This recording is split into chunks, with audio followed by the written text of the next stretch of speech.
Hello everybody and welcome to this, my first of two videos on this, the Asahi Pentax S2 Super. It doesn't say Super on it, but we know it's the Super because it has a 1/1000th of a second shutter speed.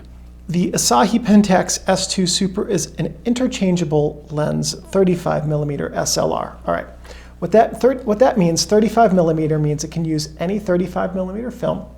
Interchangeable lens means the lenses can be taken off and put back on at any point when you're not taking a photo and it won't ruin the film. And SLR simply means there's a single lens on the front of it, a reflex mirror. The light passes through the lens, reaches the mirror, bounces up through the pentaprism here and out to the viewfinder. The camera has no light meter built into it. Shutter speeds of bulb, time, and 1/1000th of a second down to as fast as 1/1000th of a second to as slow as 1 full second. It has unknown viewfinder magnification, at least I couldn't find it anywhere, but my assumption is that this uses the same optical system as the later Spotmatics, which would mean 100% viewfinder magnification with a 58mm lens. Could also not find the frame coverage, but assuming it is the same as the Spotmatics, it would be around 95%. It has a Fresnel focusing screen with a toroidal center, meaning that there's a Fresnel screen, a toroid of focusing aid, and then an additional focusing aid inside of it. It's a really lovely focusing screen to use. And the X-flash sync speed on this is, I have written down 1/60th in my notes, but I think it's actually 1/50th. Yeah, it's probably 1/50th. The target market for this camera was the advanced user, and we know that because of the faster top speed. Also, this specific model of camera with the faster top speed was only sold in Japan. There was no H2 Super in Europe and America. This was made by the Asahi Optical Company in Tokyo, Japan from 1962 until 1968. It was preceded by the S2. It was concurrent with the S3, which is also called the H3V, and the S1A, which is also called the H1A, and a number of the Spotmatic cameras. And it was followed by nothing directly. All right, so let's take a look at everything on this camera. In the second video, we'll talk about how to use it. In this video, we'll just talk about what it is. Starting on technically the front, we have the strap lugs, which is where you connect your camera strap. Here we have the film memo dial. Because this camera has no light meter, this dial here does not actually control anything. It's simply a reminder for you about what kind of film you have in it. All of the numbers are your ASA, which is the exact same number as ISO. So white is for black and white, orange is for tungsten balanced slide film, and green is for daylight color film. So basically this is just a reminder of what you have in there. Film rewind knob and lever, serial number, model number. This is not actually part of the camera, it's a cold shoe adapter. We'll talk about that in video 2. Bunch of dents, that's just specific to this camera. Shutter speed dial. That little notch next to the T is the accessory meter coupling notch. So if you have one of the meters that goes on top of the prism, it connects to that notch next to T.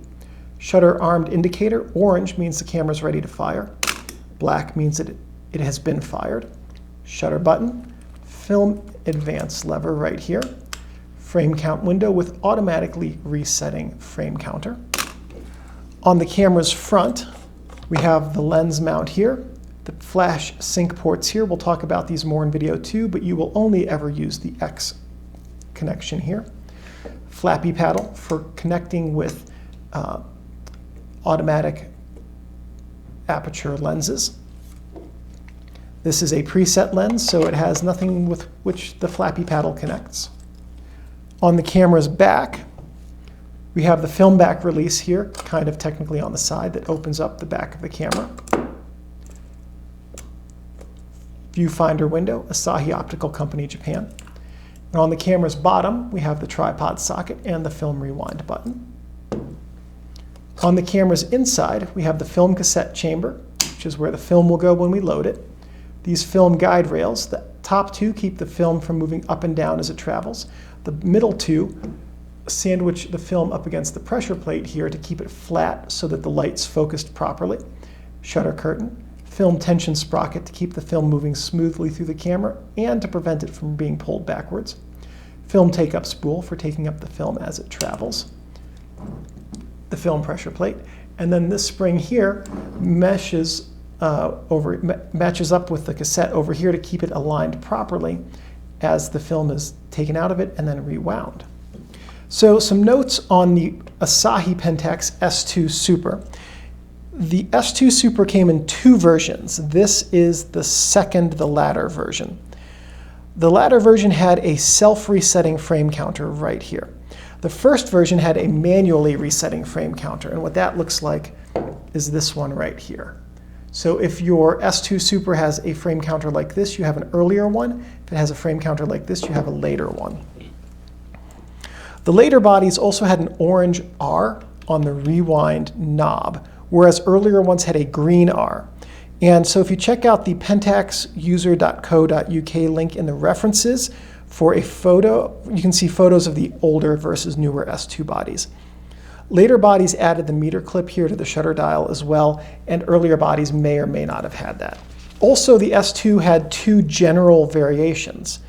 This one and the older version, which had a max 1/500th shutter speed, like this one here. You can see has the slower shutter speed.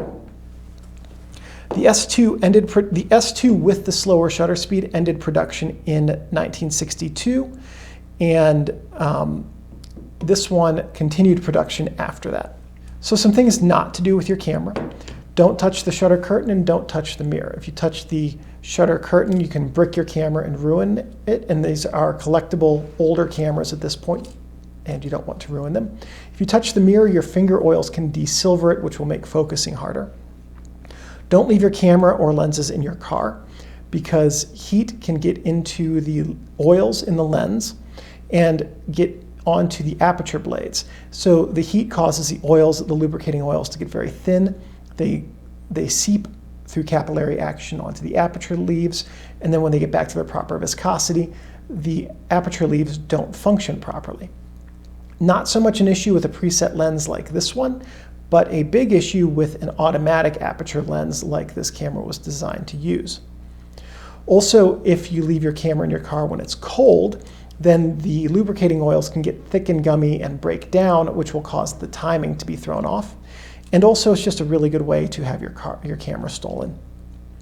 Don't leave your camera do not store your camera gear in a plastic bag or box because water will permeate that plastic and it can cause fungus to grow in the optics and mildew to grow in the camera covering. Also, don't let your camera get wet. It's not weather sealed, and water inside of it will cause the gears to rust together, which will completely ruin your camera. Just remember that your Asahi Pentax S2 Super is a precision tool and should be handled with care and respect.